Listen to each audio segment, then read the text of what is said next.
CSR 24 news Maharashtra मध्ये आपलं स्वागत आहे।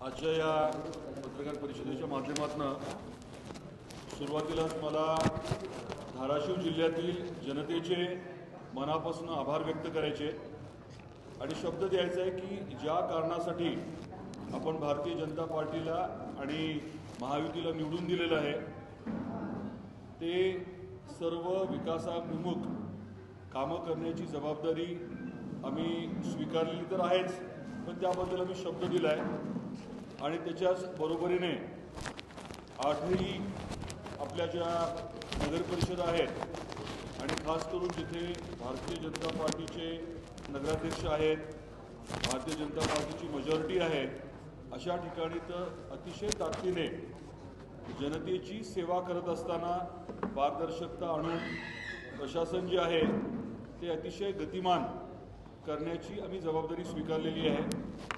आदरणीय मुख्यमंत्री देवेंद्रजी फडणवीस साहेबांनी निवडणुकीच्या दरम्यानच या बाबतीमध्ये भूमिका जी आहे ती स्पष्ट केलेली आहे आणि त्या अनुषंगाने येणाऱ्या काळामध्ये आम्ही काही ठराविक बाबींवरती याची माहिती तुम्हालाही दिली जाईल आणि आपल्या माध्यमातून जनतेपर्यंत जाईल।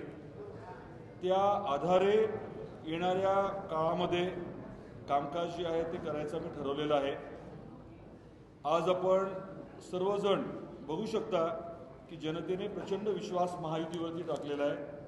महायुतीवरती विश्वास टाकत असताना 8 पैकी 4 ठिकाणी भारतीय जनता पार्टी, 4 ठिकाणी शिवसेना, अशा पद्धतीने पूर्ण 100% यश हे महायुतीला मिळालेलं आहे।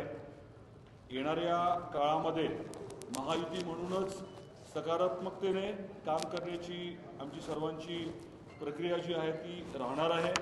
तसे आम्हाला नेत्यांकडून स्पष्ट असे आदेश देखील आहेत। धाराशिव शहराच्या बाबतीत सांगायचं म्हटलं तर सर्वांगीण विकासाच्या अनुषंगाने आम्ही ही निवडणूक लढलोय।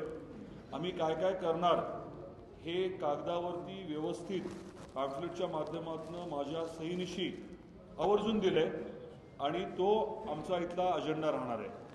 तसंच तुळजापूरच्या बाबतीत देखील जे काही घडलं गेल्या काही महिन्यांपासून तुम्ही सर्वांनी बघितलं, ज्यांनी जे केलं ते त्यांना लखलाभ, परंतु जनतेने पूर्ण विश्वास ठेवून जी आम्हाला जबाबदारी दिली आहे, आई तुळजाभवानीने आम्हाला जी संधी दिली त्या संधीच्या माध्यमातून तुळजापूरचा कायापालट अतिशय ताकदीने आम्ही सुरू केलेला आहे।